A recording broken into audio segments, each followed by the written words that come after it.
Dios los bendiga, iglesia. Estamos aquí anoche mientras redondeaba más bien, porque llevo toda la semana preparándome. Esta predicación pensaba en los casi ya 25 años que llevo en esta iglesia. Y recordaba que en aquellos días de nuevo creyente no habían paredes aquí, en este lugar.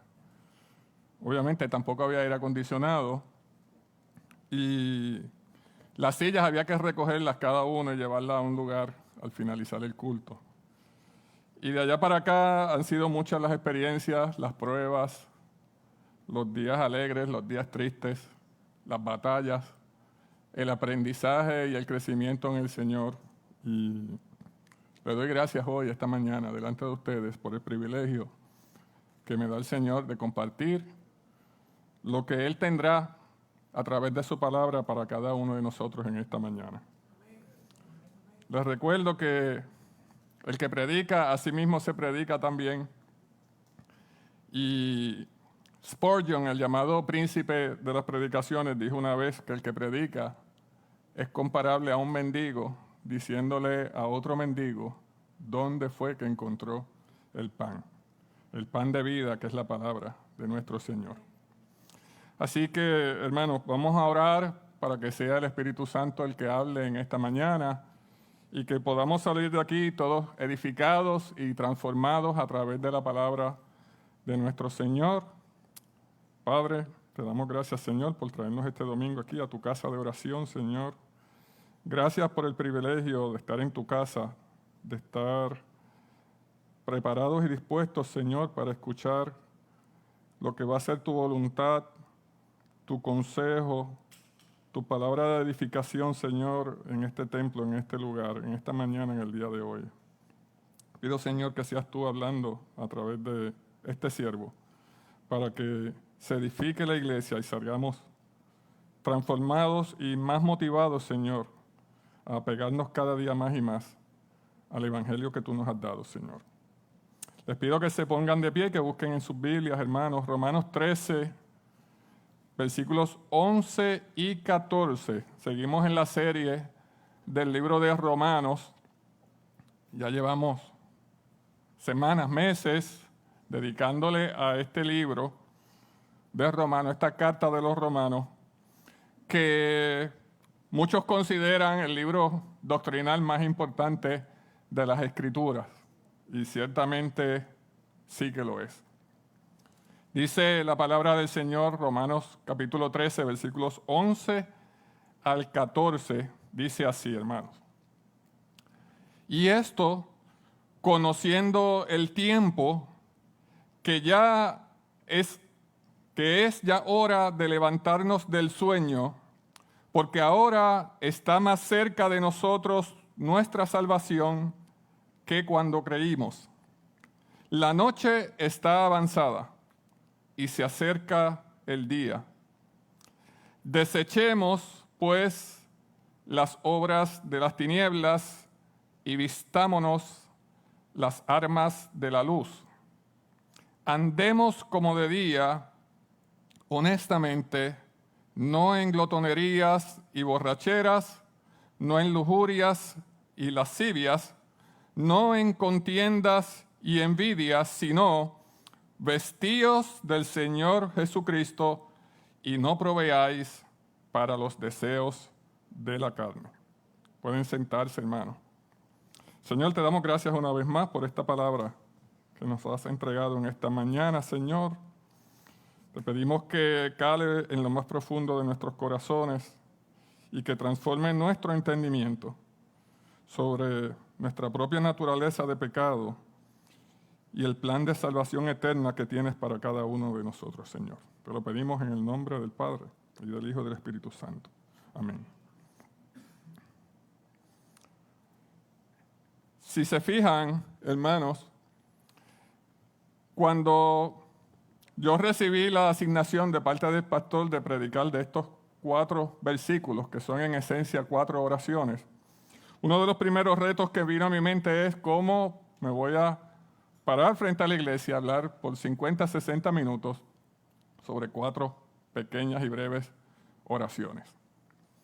Sin embargo, cuando vamos profundizando en estos versos y vemos el contenido de lo que Pablo nos está exponiendo, y vemos los verbos particularmente que se presentan en este pasaje, si lo pueden colocar en pantalla de nuevo.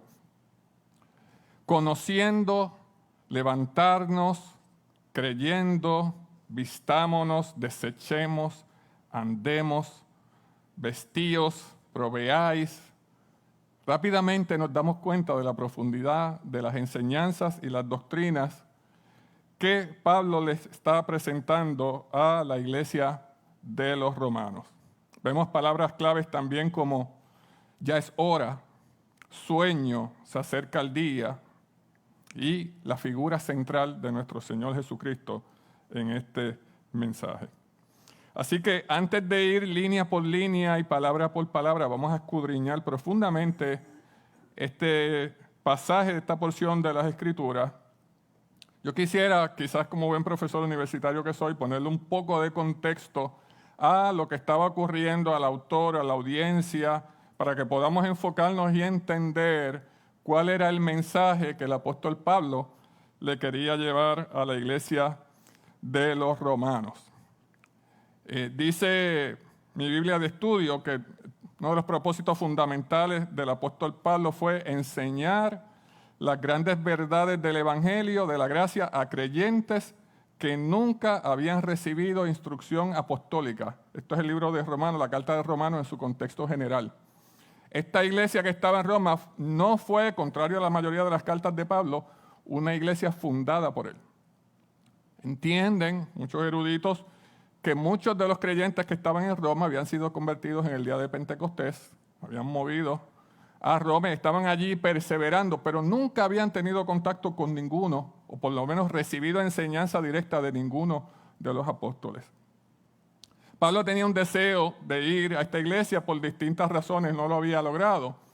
Así que les envía esta carta como diciéndoles, yo no he podido todavía estar con ustedes, le entrego mi carta más larga y más completa y rica en términos de doctrina, ya que no he podido compartir con ustedes. Pero él tenía varios propósitos que se van viendo a través de la carta de los romanos. Entre ellos, quería edificar a los creyentes en Roma, manifiesta su deseo de conocerlos, de predicarles el Evangelio, solicita también de parte de la iglesia de Roma, él quería que lo alentaran y oraran por él, por el mismo Pablo. Esa iglesia él quería que orara por él, que lo alentara a él. Pero tenía un último propósito ulterior. Él quería que la iglesia en Roma le ayudara a planificar un viaje a España. Y no cabe duda que el apóstol Pablo fue el misionero más influyente, ha sido el misionero más influyente de todos los tiempos.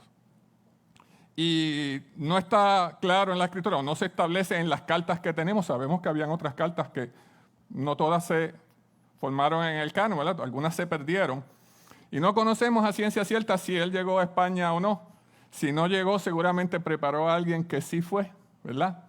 Y hoy estamos aquí en Puerto Rico y sabemos que hace 500 años llegaron los españoles aquí. Podemos establecer un vínculo directo entre ese evangelio que se sembró en la Europa de aquel tiempo y cómo ha llegado aquí y por qué nosotros estamos aquí hoy. Definitivamente que la obra de misionera del apóstol Pablo ha sido fundamental en el crecimiento del evangelio en todo el mundo conocido donde él pudo y tuvo la oportunidad de predicar.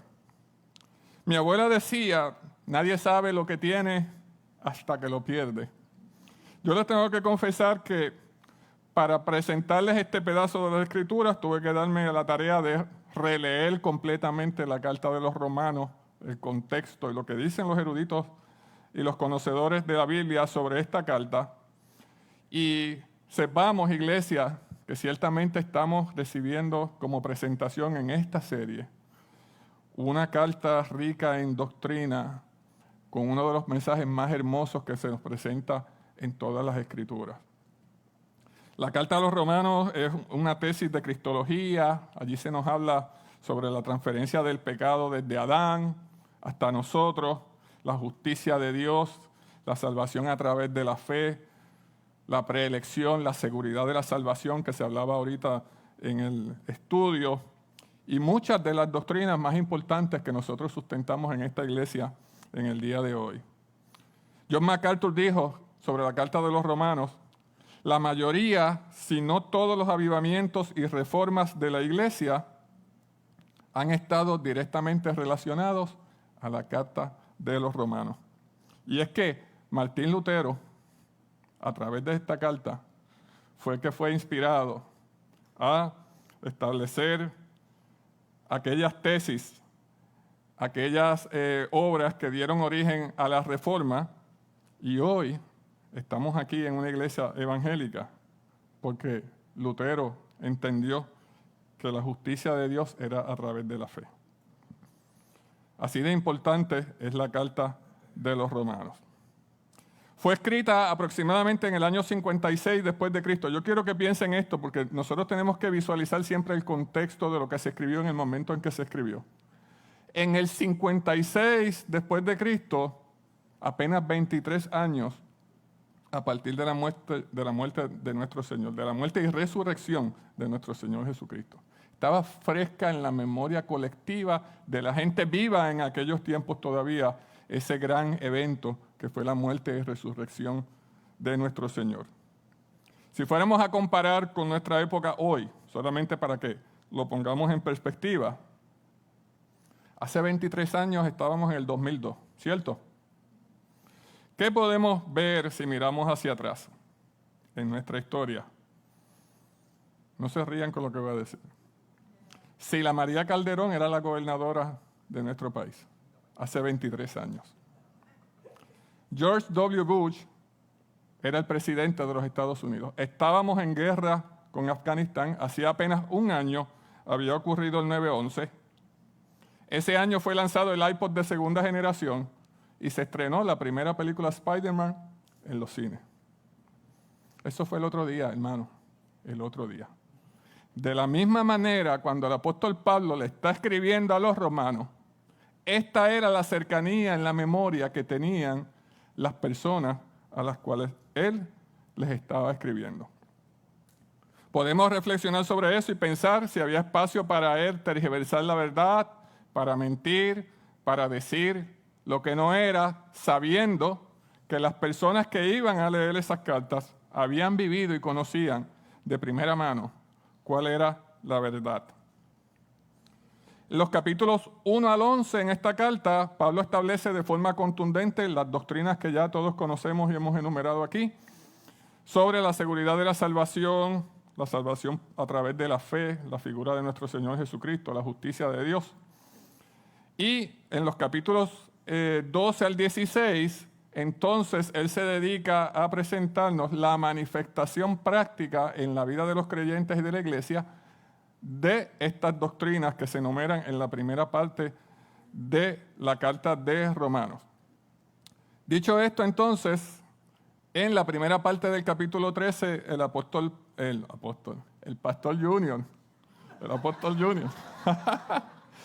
el pastor Junior nos predicó sobre la sujeción a las autoridades terrenales, la sujeción al gobierno. Luego, el pasado domingo, nuestro hermano Rosalí nos predicó sobre la importancia al amor prójimo, al amor al prójimo. Y en esta mañana vamos a rogarle a nuestro Señor que transforme nuevamente nuestros corazones a través de su palabra, presentando el tema Un nuevo amanecer en Cristo Jesús.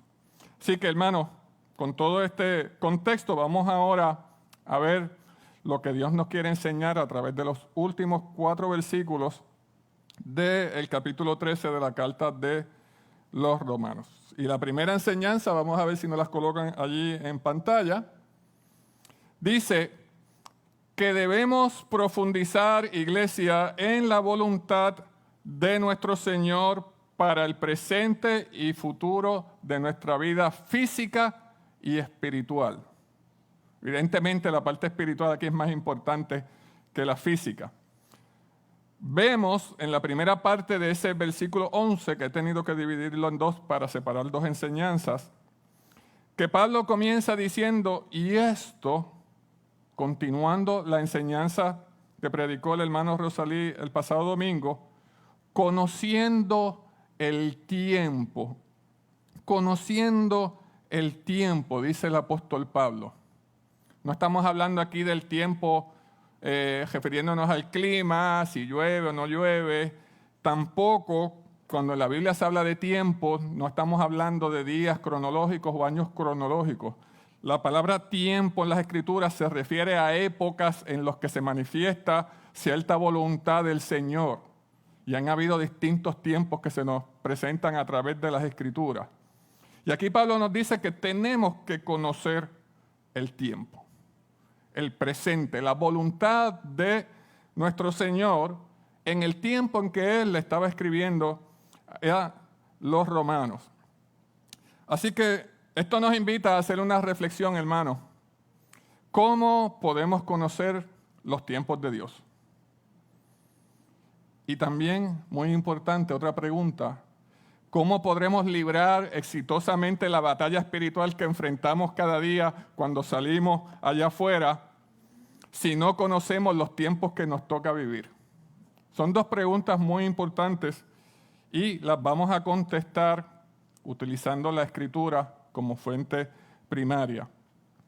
Primeramente y precisamente, la primera respuesta que tenemos para contestar estas preguntas está en la Biblia. Es a través de la palabra del Señor que nosotros los creyentes podemos encontrar cuál es la voluntad del Señor para nuestra vida particular, porque la palabra nos habla de manera individual a cada uno de nosotros. Dice segunda de Timoteo 3:16, ustedes conocen este pasaje. Toda la Escritura es inspirada por Dios y útil para enseñar, para redarguir, para corregir, para instruir en justicia, a fin de que el hombre de Dios sea perfecto, enteramente preparado para toda buena obra.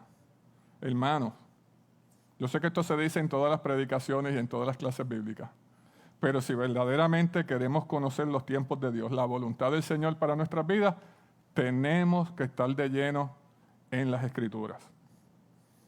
Todos tenemos una o varias Biblias, físicas y electrónicas en nuestros teléfonos también. Hagamos uso de ese recurso que el Señor nos da. Además, podemos encontrar la voluntad de nuestro Señor para conocer los tiempos que nos toca vivir a través de la oración.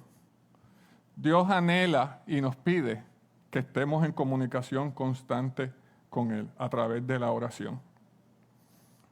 Si el Señor Jesucristo, que vimos en los evangelios, del cual hemos conocido a través de los evangelios, siendo Hijo de Dios, perfecto y sin pecado, oraba constantemente delante de sus apóstoles, constantemente, para estar en contacto con la voluntad de nuestro Padre que está en el cielo, cuánto más nosotros pecadores necesitamos estar en oración constante para recibir y entender la voluntad del Señor a los tiempos que nos ha tocado vivir. La oración es una de las disciplinas espirituales más importantes que debemos de ejercer, pues es a través de ella que hacemos comunión con nuestro Señor. Congregándonos como estamos aquí hoy es otra de las maneras en las cuales conocemos la voluntad del Señor. La iglesia es el medio que nuestro Señor Jesucristo nos ha dado para que los creyentes nos reunamos, nos congreguemos, aprendamos, nos edifiquemos unos a otros y claro está, cuando alguno esté en debilidad, tengamos un hermano cerca que nos pueda dar la mano y podamos juntos continuar el camino. Esa es la voluntad de nuestro Señor para cada uno de nosotros. Yo le añadiría a esta corta lista, hermano, que en el ejercicio de evangelización también podemos conocer profundamente cuál es la voluntad del Señor para los tiempos que nos ha tocado vivir.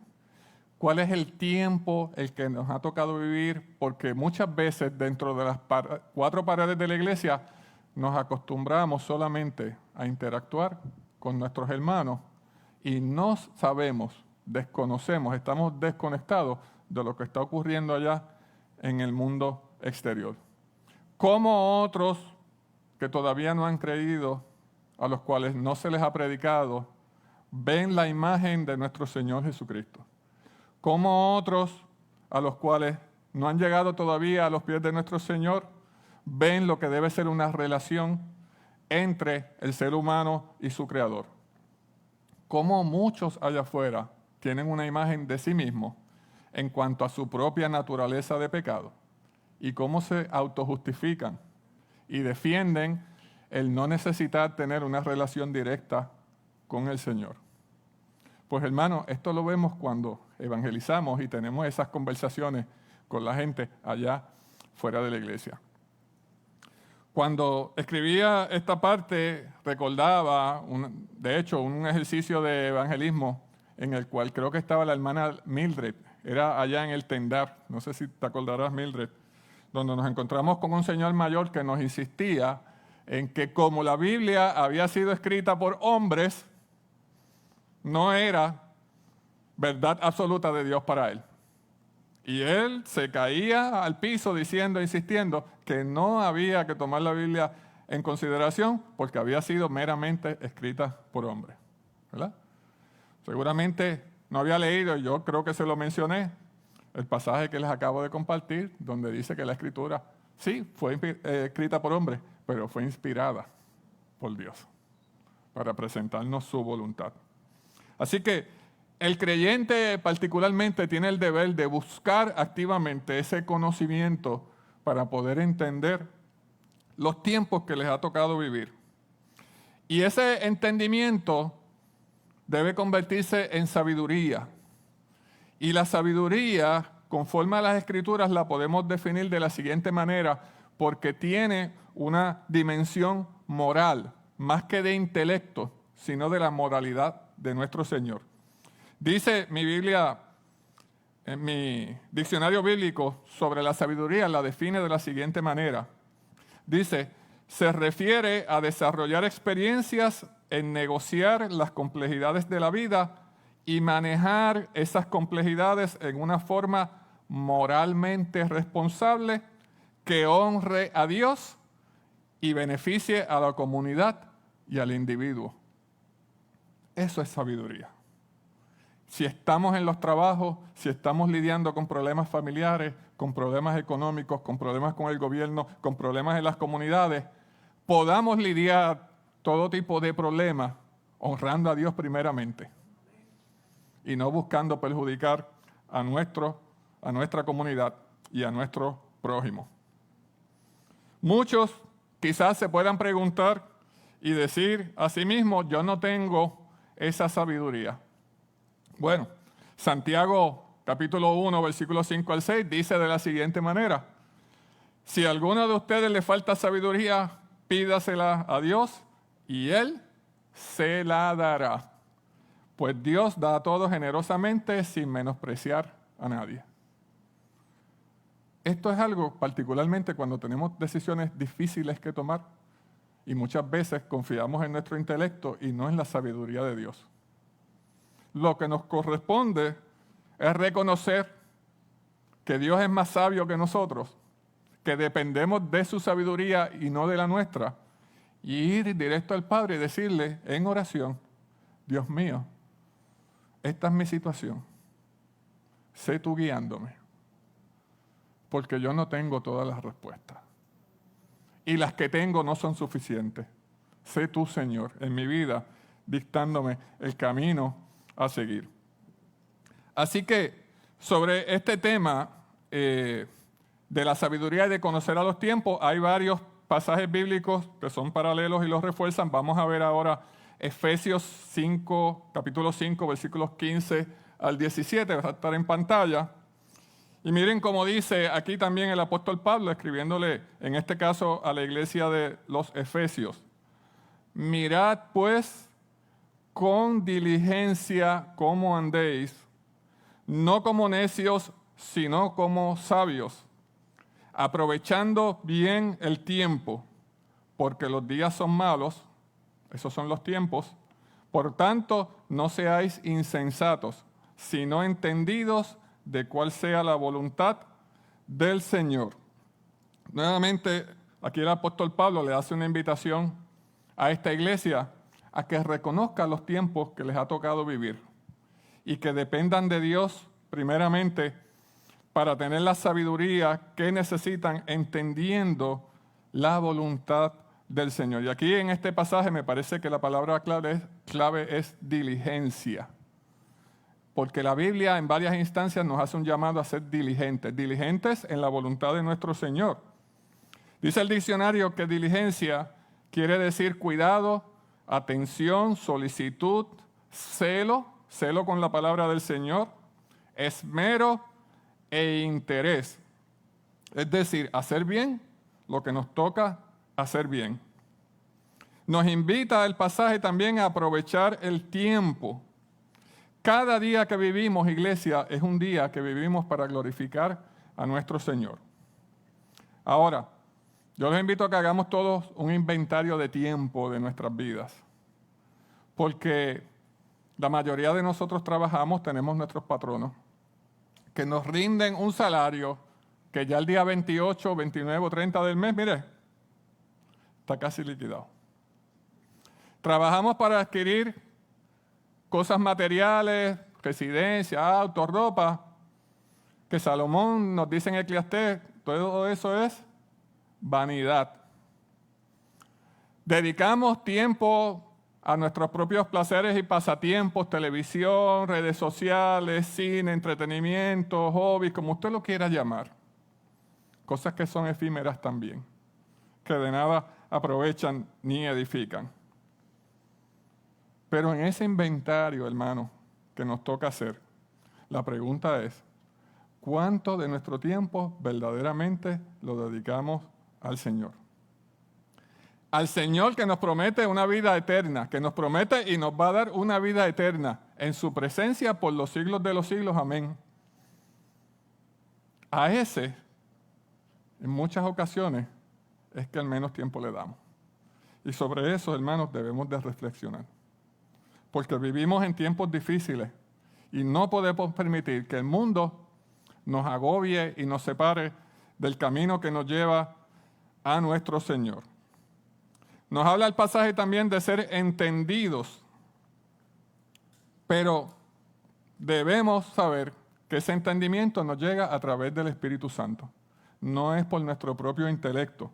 Primera de Juan 2:20 nos dice, todos ustedes en cambio han recibido unción del Santo, refiriéndose al Espíritu Santo, de manera que conocen la verdad.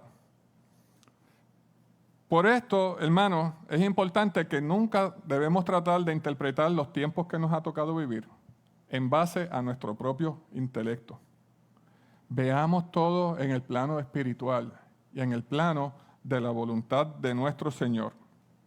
No nos pase como al Nicodemo que vimos en el Evangelio de Juan. Este fariseo importante o doctor de la ley muy importante, que cuando el Señor Jesús le habló de nacer de nuevo, ¿verdad? Lo único que se le ocurrió decir es, ¿cómo es eso de nacer de nuevo? ¿Cómo puede un hombre ya viejo meterse de nuevo en el vientre de la mujer?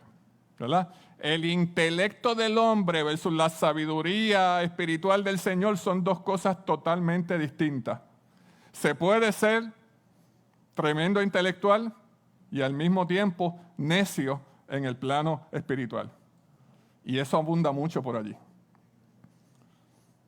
Jesús tiene que decirle al final del pasaje, ¿cómo vas a creer si te hablo de las cosas terrenales y no las entiendes? Mucho menos vas a entender las cosas espirituales. Así que busquemos, hermanos, ese conocimiento, esa sabiduría de parte de nuestro Señor.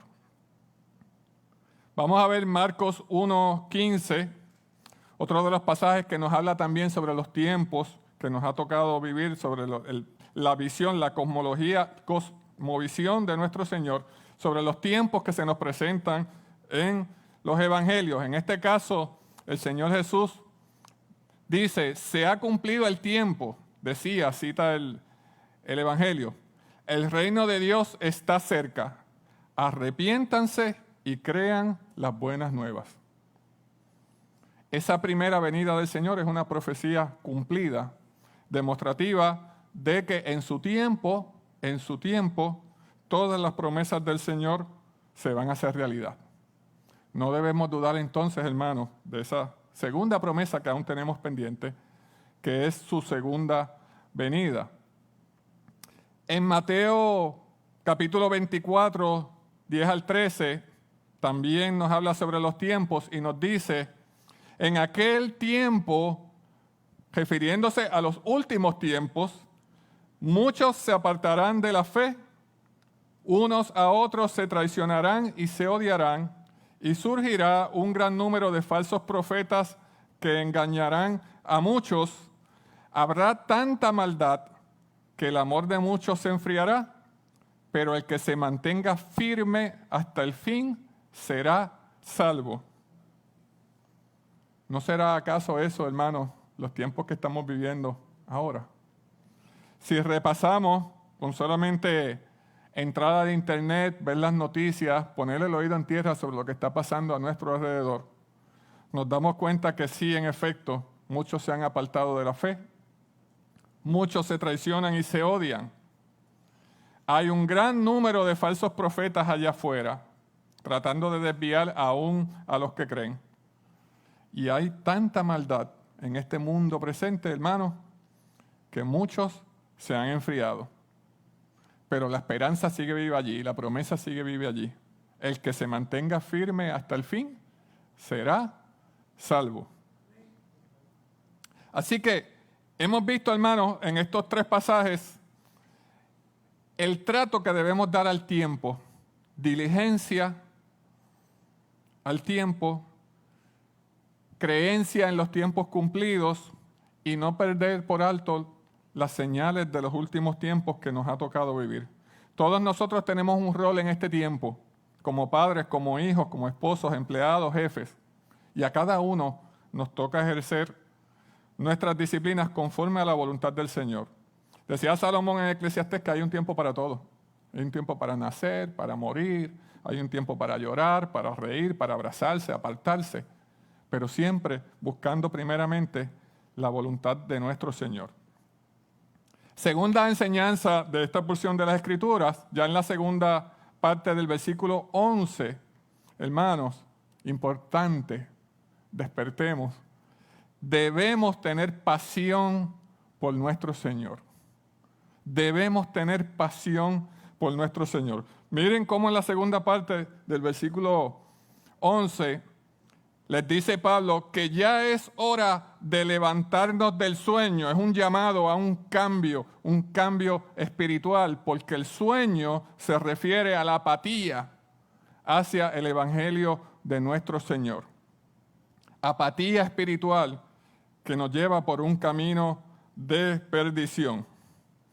Pero lo contrario a apatía precisamente es pasión. Y eso es lo que necesitamos todos, iglesia. Pasión por los negocios de nuestro Señor. Pasión por los asuntos de nuestro Señor. Pasión por nuestros hermanos, por la iglesia, por la voluntad del Señor en la vida de cada uno de nosotros. En la universidad le enseñamos a los estudiantes que la pasión es una de las características de las personas que obtienen éxito en cualquier haber en la vida. Un gran atleta es una persona que es apasionada por su deporte. Esa pasión lo motiva a entrenar y a perfeccionarse en su disciplina. Un hombre de negocios exitoso es una persona que ha sido apasionada en desarrollar su negocio, le ha dedicado el tiempo, el esfuerzo y la energía para llegar al lugar que ha llegado. Y nosotros como creyentes debemos tener pasión para poder cumplir la voluntad del Señor en nuestra vida. La Biblia, hermanos, condena gravemente la falta de pasión y la frialdad del corazón. De hecho, en Apocalipsis hay unos mensajes a 7 iglesias y hay a 2 de ellas que Jesús les dice, cuidado, esa falta de pasión te puede llevar por mal camino. En una de ellas las palabras son muy duras. A la iglesia de Éfeso le dice, después de reconocer sus buenas obras, Apocalipsis 2:4 le dice, pero tengo contra ti que has dejado tu primer amor. Ese primer amor donde estamos apasionados y queremos estar tiempo con el Señor y le damos bien duro a las Escrituras y nuestra fe está bien fortalecida, muchas veces con el tiempo se desvanece. El mundo nos agobia y nos arropa.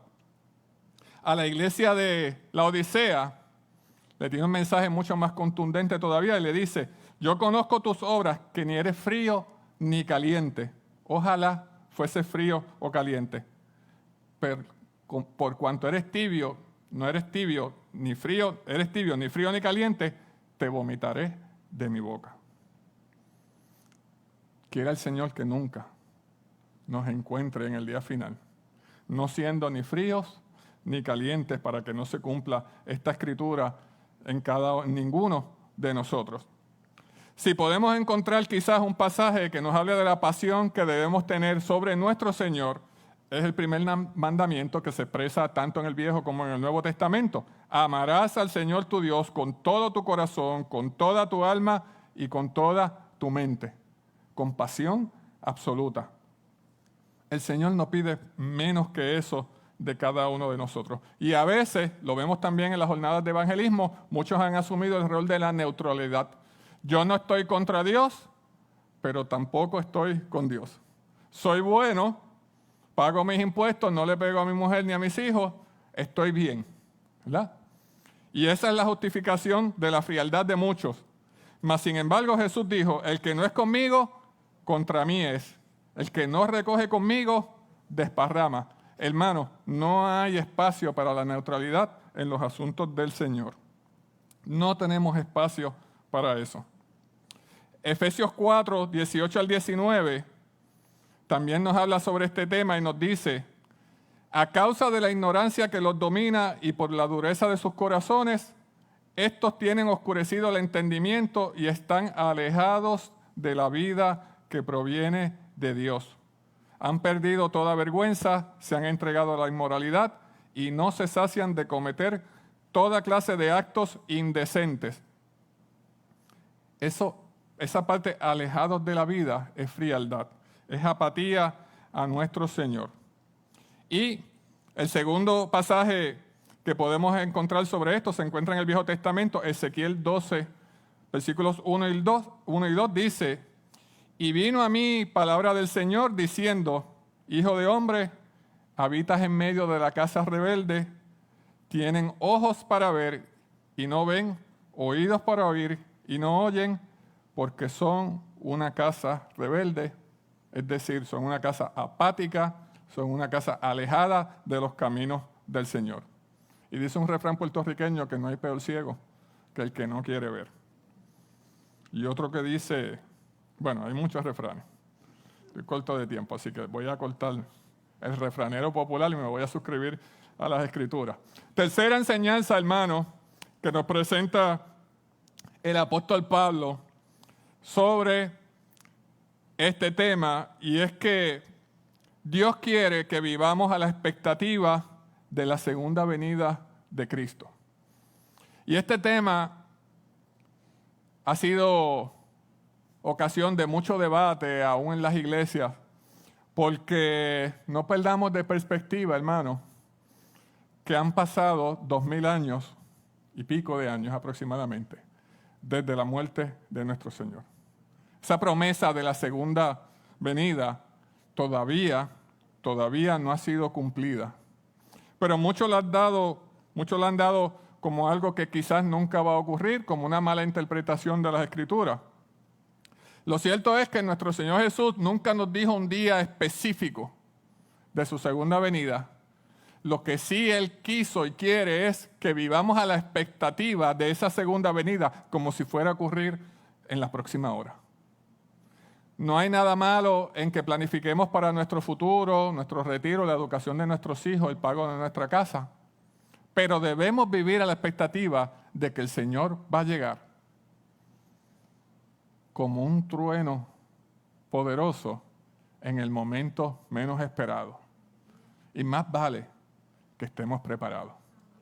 Y eso es lo que quiere decirles Pablo aquí a los romanos cuando les dice en los versículos 12 y 13, porque ahora estás más cerca de nosotros nuestra salvación que cuando creímos. La noche está avanzada y el día se acerca. Debemos, hermanos, vivir con un sentido de urgencia el Evangelio. Esto es un mensaje escatológico donde el apóstol Pablo anuncia y urge a la iglesia de los romanos a estar preparados para la segunda venida de nuestro Señor. Y es que, como se ha dicho muchas veces en esta iglesia, hermanos, toda la escritura apunta a la figura y culminación de la promesa de Cristo. Dos venidas. La primera, de la cual ya sabemos, y la que está por venir. Desde Génesis 3:15, cuando se habla de esa simiente de la mujer que herirá a la serpiente en la cabeza, hasta el último versículo de Apocalipsis, mire, el que está justo antes de la contraportada, Apocalipsis 22:20, cerrando las escrituras, dice Apocalipsis, el que da testimonio de estas cosas dice, sí, vengo pronto. Amén, contesta Juan. Ven, Señor Jesús. Toda la escritura, desde Génesis hasta Apocalipsis, nos habla de esa venida y esa consumación del perdón de pecados a través de la muerte de nuestro Señor Jesucristo en la cruz. ¿Ha tardado demasiado? ¿Ha fallado su promesa? Algunos se podrán preguntar. Miren lo que dice 2 de Pedro, capítulo 3, versículos 8 al 10, para que podamos tener en contexto la voluntad de nuestro Señor. Dice así, mas, oh amados, no ignoréis esto, que para con el Señor un día es como 1000 años y 1000 años como un día. El Señor no retarda su promesa, según algunos la tienen por tardanza, sino que es paciente para con nosotros, no queriendo que ninguno perezca, sino que todos procedan al arrepentimiento. Cuando pensemos en la lejanía de esos 2000 años, y muchos dirán, viviré, moriré, y no veré la segunda venida de nuestro Señor, acuérdense de este pasaje. Un día para el Señor es como 1000 años, y 1000 años como un día. La venida del Señor está cerca. ¿Cuán cerca? No lo sabemos. Pero sí sabemos que el Señor quiere que vivamos con sentido de urgencia. No nos desanimemos. La mejor estrategia que Satanás puede utilizar para atacarnos es precisamente utilizar ese pensamiento para decirnos, la promesa del Señor nunca llegó, el lobo no vino, descansa, relájate, vive tu vida de pecado, que no va a tener ningún tipo de consecuencia. El Señor te falló. Pero creamos en esta palabra donde el Señor nos promete que su venida, su segunda venida, será real y Él vendrá por su pueblo. Isaías nos dice en el capítulo 55, buscad de Jehová mientras pueda ser hallado, no te confíes, mientras pueda ser hallado, llamadle en tanto que está cercano. Así que Jesús, como les dije, no prometió un día específico, no habló de un día específico. Él se negó, de hecho, a decir, ¿verdad?, días específicos, aun cuando sus apóstoles le preguntaron. Pero sí quiere que vivamos con ese sentido de urgencia, de que Él vendrá pronto. Primera de Tesalonicenses, capítulo 5, la palabra nos dice de la siguiente manera. Mas vosotros, hermanos, no estáis en tinieblas, para que aquel día os sorprenda como ladrón, porque todos vosotros sois hijos de luz e hijos del día, no somos de la noche ni de las tinieblas. Por tanto, no durmamos como los demás, sino velemos y seamos sobrios. Esa segunda venida, cuando llegue, va a sorprender al mundo entero. Nadie la va a esperar. Va a ser así porque así lo ha dispuesto el Señor en su voluntad. Y muchas religiones, muchos falsos profetas han tratado tiempo tras tiempo tras tiempo de señalarle el día y la hora. Los testigos de Jehová 2 veces pronosticaron el fin del mundo. Se prepararon, se apertrecharon, cejaron sus iglesias y nada pasó. Y otras sectas y religiones han caído en lo mismo, y lo que han hecho es apartar a personas que pusieron en manos de las personas equivocadas su fe y su creencia. Sí podemos saber, lo que sí el Señor nos dejó claro, el día nadie lo sabe, solamente el Padre lo sabe, pero señales para saber que se acerca el día, sí, vamos a tener. Y de hecho, en Mateo capítulo 24, Jesús le advierte a su pueblo: ustedes oirán sobre guerras y rumores de guerras, pero no se asusten. Todo este tiempo tiene que pasar, pero todavía no será el fin. Peleará nación contra nación y reino contra reino. Habrá hambres y terremotos en muchos lugares. Todo eso será el comienzo de mucho sufrimiento. En ese tiempo los entregarán para que los castiguen y los maten. Todas las naciones los odiarán a ustedes por estar de mi parte. En esos días muchos creyentes perderán la fe. Se entregarán unos a otros a las autoridades y se odiarán unos a otros. Habrá muchos falsos profetas que vendrán y engañarán a la gente. Debido a que habrá mucha maldad, el amor de muchos se irá enfriando. Las señales sí las tenemos. Y el Señor nos las deja para que las podamos reconocer. En uno de los evangelios, Jesús habla sobre que cuando vemos la hoja de la higuera expandirse, podemos reconocer que el verano se acerca y que de la misma manera nosotros los creyentes podemos entender las señales de los tiempos para saber que el Señor se acerca. Si puertorriqueñizamos eso un poquito, aquí podríamos decir que cuando llega el frío por las mañanas, todos sabemos que ya la Navidad se acerca, que estamos en invierno. Esas señales las percibimos y las reconocemos. Y de esa misma manera lógica podemos mirar el mundo allá afuera y entender que lo que está ocurriendo allá afuera son las señales de los tiempos que se nos presentan en las Escrituras. Por lo tanto, hermanos, ese es un llamado a estar alertas y a perseverar. Último pasaje paralelo sobre esta tercera enseñanza en Primera de Tesalonicenses capítulo 4. Dice, porque el Señor mismo, y aquí describiendo ya la segunda venida como el evento más sorprendente de todos los tiempos que habremos de ver. Porque el Señor mismo, con voz de mando, con voz de arcángel y con trompeta de Dios, descenderá del cielo y los muertos en Cristo resucitarán primero. Luego, nosotros los que vivimos, los que hayamos quedado, seremos arrebatados juntamente con ellos en las nubes para recibir al Señor en el aire, y así estaremos siempre con el Señor. Todos nosotros vivimos a la expectativa de ese día, hermano. Y veremos al Señor en toda su gloria. Y haremos nuestra esos pasajes de finales de Apocalipsis, capítulos ya 20, 21, 22, donde se nos presenta esa nueva Jerusalén, bajando con una novia lista para ser desposada, blanca y pura, con calles de piedras preciosas, donde nos dice Apocalipsis que allí no habrá ni lloro ni crujir de dientes, porque el mismo Señor estará delante de nosotros consolándonos. Y allí, en esas moradas que Jesús fue a preparar para nosotros, estaremos nosotros. ¿No les parece que esa es la mejor promesa que el Señor nos puede dar? Esperemos con pasión, hermanos, esa segunda venida. Y finalmente, y para terminar, hermanos, la cuarta enseñanza es que debemos caminar en santidad.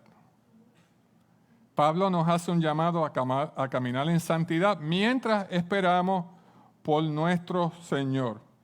Fíjense cómo al final de los versículos del capítulo 13, el llamado de Pablo es: andemos como de día, honestamente, no en glotonerías ni borracheras, no en lujurias y lascivias, no en contiendas y envidia, y esta es la parte importante de santificación, sino vestíos del Señor Jesucristo y no proveáis para los deseos de la carne.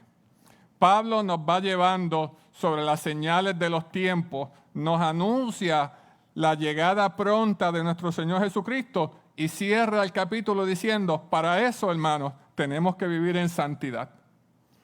Eso es lo que nos corresponde hacer. Andar como de día, con honestidad y vestidos del Señor Jesucristo. Pablo utiliza aquí en este pasaje la expresión vestirse para el Señor, ilustrándonos un cambio de ropa, ¿verdad? Con ese cambio de ropa, un cambio de mentalidad, un cambio de arrepentimiento a comunión absoluta con nuestro Señor.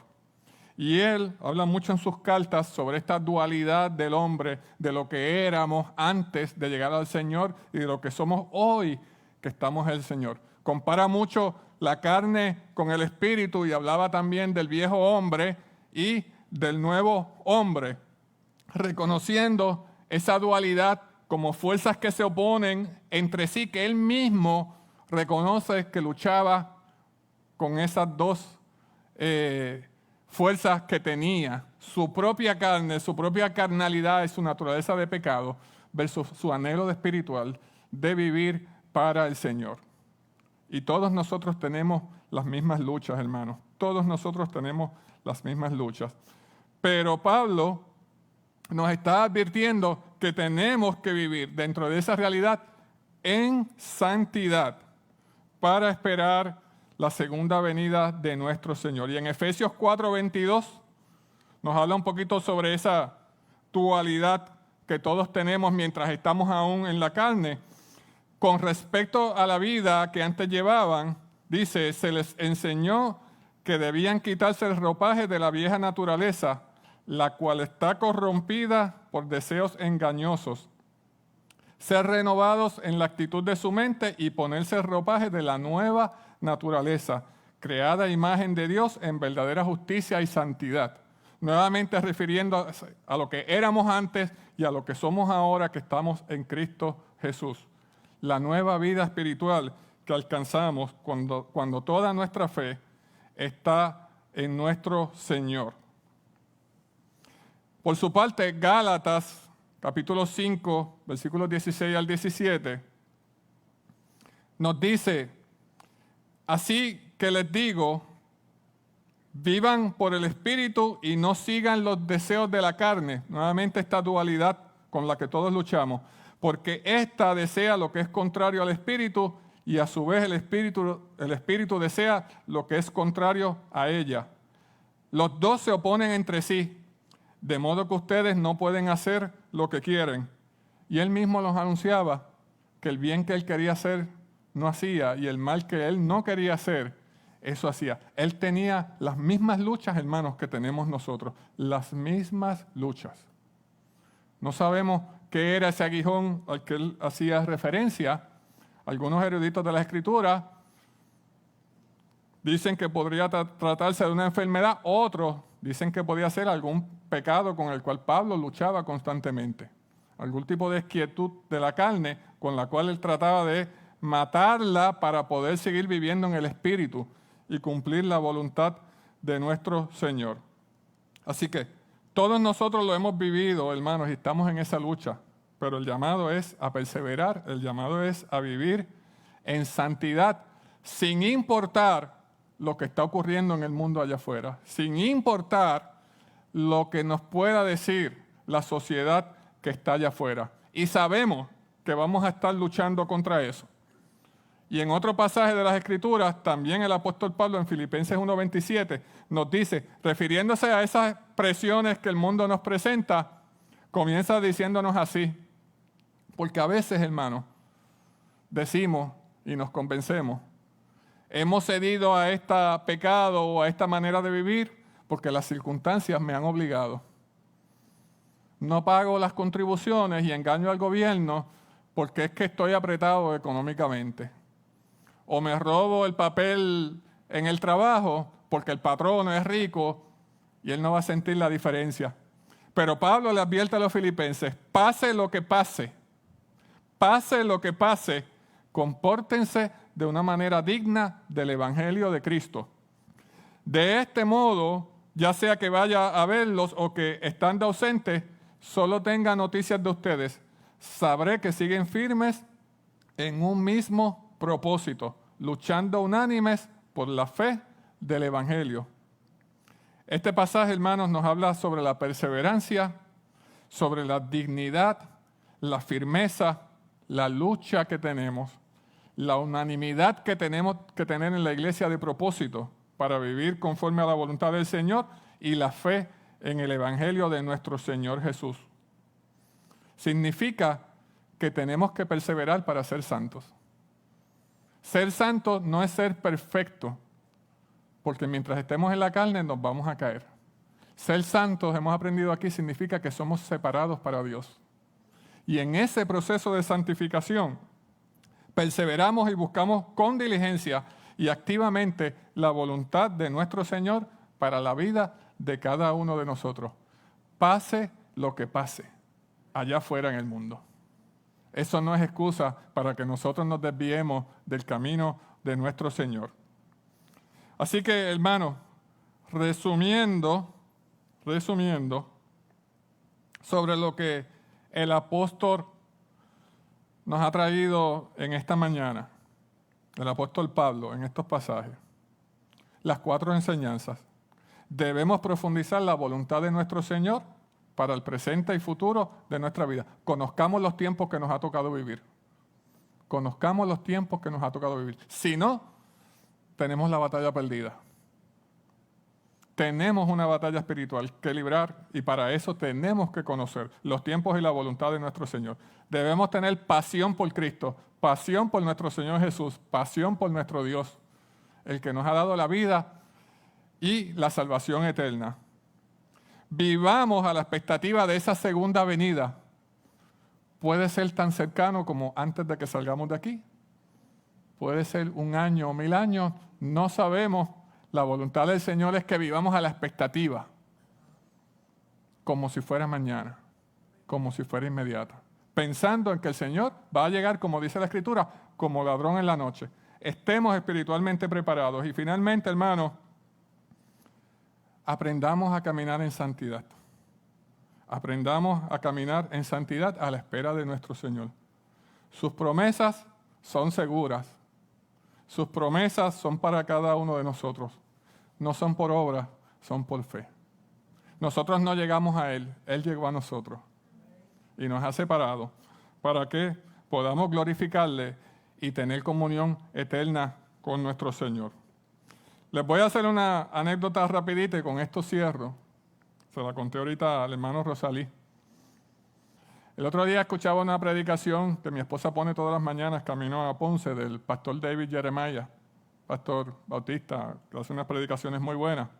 Duran lo que nos toma salir de casa hasta llegar a nuestros trabajos, así que es tiempo aprovechado en las mañanas. Y nos decía que este señor Houdini, todos conocen a Houdini, ¿verdad?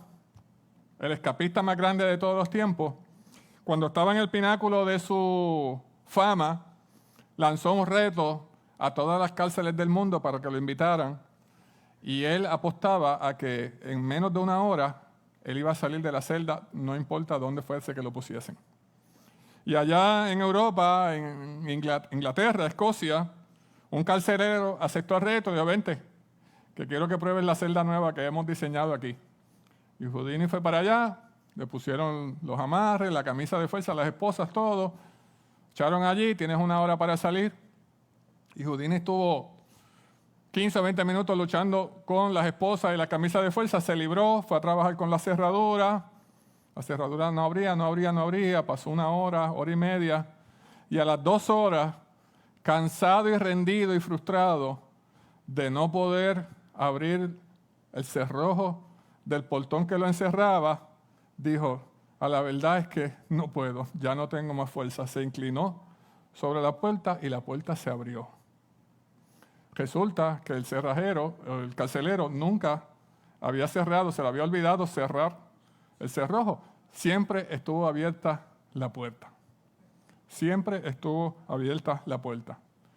El pastor de Jeremiah compara esto a la mano extendida que nos pone nuestro Señor, que nos escogió para que viviésemos en santidad y a cambio de eso nos promete la vida eterna en su presencia, esa salvación segura que nos ha dado a cada uno de nosotros. Pero que en muchas ocasiones somos nosotros que aún estando la puerta abierta, complicamos el proceso y tratamos de abrir la puerta con nuestras propias fuerzas. No lo hagamos por nosotros mismos, sino que confiemos en la voluntad soberana de nuestro Señor, en la vida de cada uno de nosotros. Vivamos en santidad y dejemos que Él sea el guía de la vida de cada uno de nosotros, hermanos. Cierro con un pasaje más, Romanos 6:12, y creo que esto resume en parte el libro de los Romanos y lo que hemos hablado aquí. Dice, pero ahora que habéis sido libertados del pecado y hechos siervos de Dios, tenéis por vuestro fruto la santificación y como fin la vida eterna. Y esa es la mejor promesa que el Señor nos ha dado. ¿No les parece, iglesia? Esa es la promesa que el Señor nos ha dado.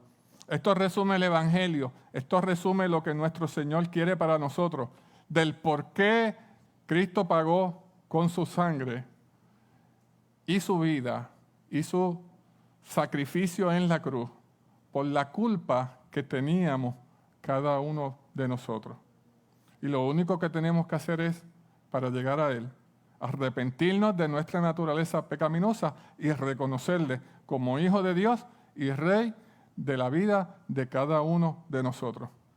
La puerta está abierta. Esto es un paso de fe, no es un paso de acciones ni de obras que podemos ganar con nuestra propia voluntad. El Señor nos tiende la mano. Hermano, si has llegado aquí y no eres de esta iglesia o todavía no has creído, esa es la invitación que el Señor nos hace continuamente. La puerta está abierta. El camino a la salvación y al perdón está allí.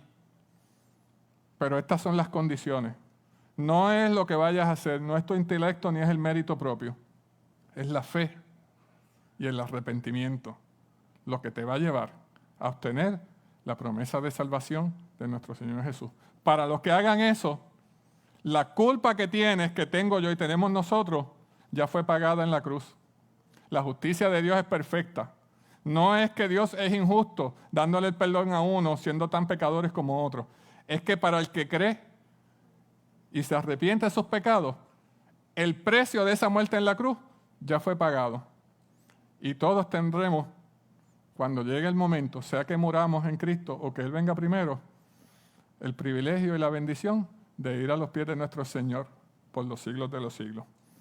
Vamos a orar, hermanos, para que el Señor nos lleve con este pensamiento a nuestros hogares y que vayamos transformados cada uno de nosotros en nuestra manera de vivir. Padre, Señor, te damos gracias en esta mañana.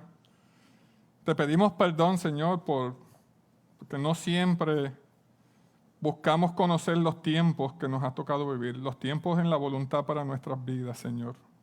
Porque perdemos de perspectiva también la urgencia con la que debemos esperarte, Señor. Debemos vivir a la expectativa de que tu venida es pronta y segura, Señor, porque tú cumples todas tus promesas. Pero sobre todas las cosas, Señor, ayúdanos a vivir en santidad. Ayúdanos a vivir bajo tu amparo. Ayúdanos a vivir alejados del pecado. Ayúdanos a alejarnos de la actitud de proveer para la carne y no para el espíritu. Ayúdanos a estar siempre en comunión y en oración delante de tu presencia, Señor, para que podamos cumplir siempre tu voluntad y que sean nuestras las promesas que tú nos has dado. Y pedimos todas estas cosas en el nombre de Cristo Jesús. Amén. Dios les bendiga, iglesia.